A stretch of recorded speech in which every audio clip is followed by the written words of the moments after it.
Once upon a time, there was a beautiful queen living in a land far, far away called Finland. When she was a mere princess, a curse was put on her. She knew she'd never bear a child unless she find a king perfect enough to cover her flaws. And the queen married, but little did she know the king was also under a curse. And now neither of them could conceive a child.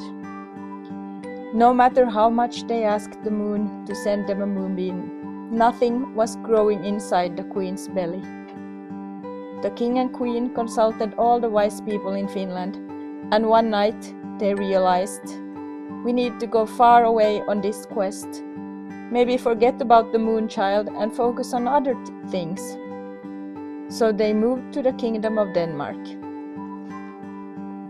But when they had given up hope, a wise old man had heard of their plight and told them that if you drink this potion and come and visit me in a week's time, you'll have a child. The queen was very nervous and very hesitant. They were still so young. Because of the curses, they had decided on searching for cures early.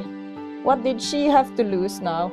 She would only have to take one potion and not have to wait for that moonbeam to find its way, if it ever would. Only one potion that still wouldn't work, probably. The queen decided to find work, because what does a queen do in a foreign land with no riches to her name? So she started looking at apartments, thinking maybe she could get one, decorate it, paint the walls pink or green or orange, and make a life of her own. But then, a month later, the potion worked, and death started walking with her. She didn't dare to tell anyone about the child that was coming. Fear came quietly, and death began to show herself. There was a hint of someone walking around the corner. A small creature, its tail disappearing into the shadows. Death took form, but the queen didn't dare look at her, but she listened. Death peeked around corners, sat on the queen's shoulders, whispering, "Look at the signs. You're having headaches. You're having high blood pressure. No matter what the wise people say, something is deeply wrong." But the queen tried to ignore death. She wanted to believe in the happy ending, not realizing you can't have your happy ending before your trials and adventures. So one day a god visited her. A god of thunder and lightning and pain. He threw lightning bolts across her retina, made her fall to the couch, and finally she listened to death. Death had been there all along, whispering, and now the queen was ready to hear. The god thundered again. The queen called for the king 3 times. He was away on his own quest, blind to death walking beside them. He had only seen the happy ending, and because he hadn't read as many fairy tales as the queen had, he didn't know there would be all the trials before happiness. But if you ask for help 3 times, sometimes you get it. So the king came, fetched the queen in a borrowed carriage, and they went to the palace where the baby would be born. Death rode with them. She was quiet, just watching, her big luminous eyes taking in everything.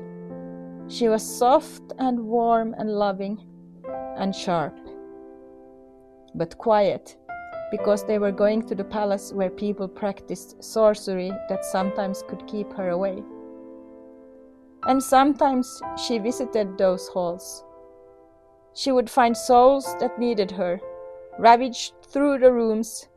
Sometimes someone would say something, a spell or a song that lit a spark in the sick person, and then death knew she would come back another day.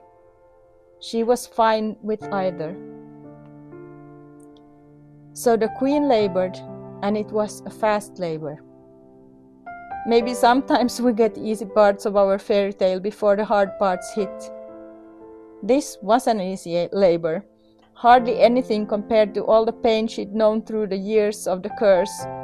So she pushed the little creature out of her body, a small grunt of pain despite this being her first time giving birth, but she was stoic and bent set on giving her child the best entrance into this world as possible. That's when death showed up again, with her tiny sharp sword, cutting, helping the baby, but damaging the queen. Sometimes that's the price you pay for getting your heart's desire. Death considered taking the child for a while, but the sorcerers in the room said their spells, and Death focused on the queen instead. The queen could sense it, that moment when Death entered her. Now she wasn't alone in her body. She had had someone living inside her for 8 months. She knew what it felt like. And the moon child was right there in the arms of the doctors, making baby noises. But the queen wasn't alone in her body. Death was there with her.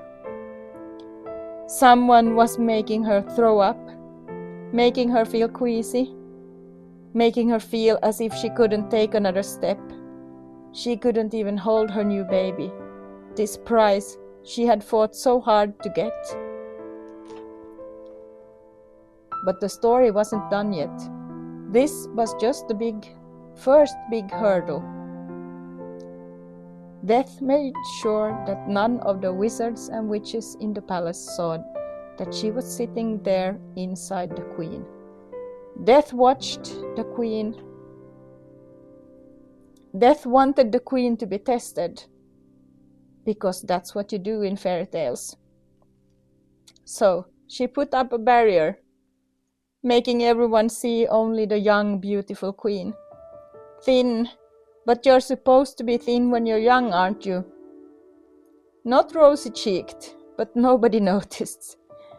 And what difference does it make if you look so gorgeous and thin when you're pale, young, fit, and the sun is shining? It was a summer vacation day for the sorcerers. There was a spell over the whole palace. Nobody saw how Death was withering away the queen. And the queen was sensing it all the time, trying to say, "Something's wrong." The air was thick with magic. Nobody heard when the queen whispered, "Help me, I'm dying." They congratulated her. She vomited across the breakfast table draped in Danish flags. They congratulated her again and rolled her away to rest. And then Death squeezed her soul and said, "I am here. I am taking you." But the queen wasn't done yet. She knew this was the final hurdle she had to overcome. This was it. She told the king, "Go and yell for a wise person. Something's wrong. Something's deeply wrong." And he found one. But she was still under the summer spell, walking slowly, just seeing the queen's youth and beauty, and not the invisible Death staring straight at her. So she couldn't even see that the queen was dying right in front of her eyes, despite the blood everywhere. But then the blood, the queen's own blood, sent out energy. Streams of blood all over the floor, so much so it broke the spell. And finally the sorceress saw what the queen knew. She saw Death. Death stood there and watched as the sorceress worked on the queen, and did a lot of stupid things. Death only watched, amused, as if the scene were a play she'd seen too many times. The second-rate sorceress fumbled her spells, mending nothing, making more messes. Death knew she would visit the queen many times because of that. The sorceress sent the queen to specialists who tried to fix her as well as they could, but the spell must still have been holding on to them a little bit, because they didn't see all the wrongs the sorceress had done to the queen's body.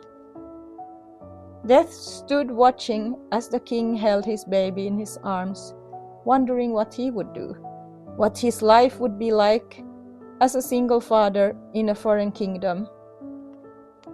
But the queen fought. She woke up. She ate some ice cubes.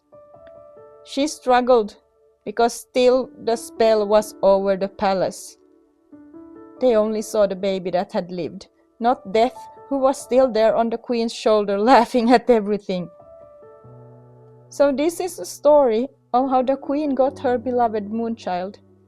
But she also got a new teacher, Death.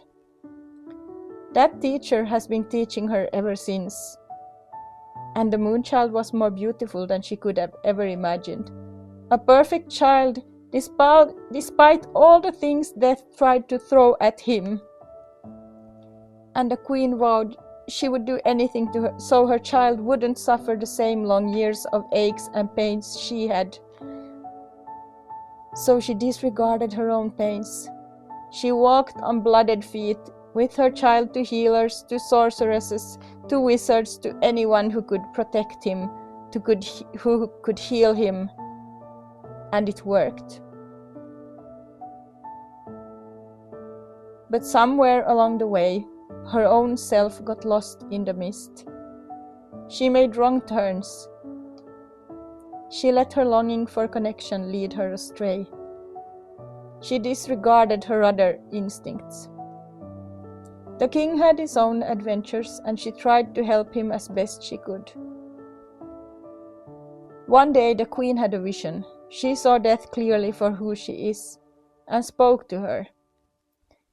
She is a great rat, beautiful, terrible, with luminous eyes and a sharp sword. But she is also a teacher. She has been teaching all along. She can't help that sometimes she inflicts pain, and sometimes she helps. Because that is her nature, and I will meet her soon enough.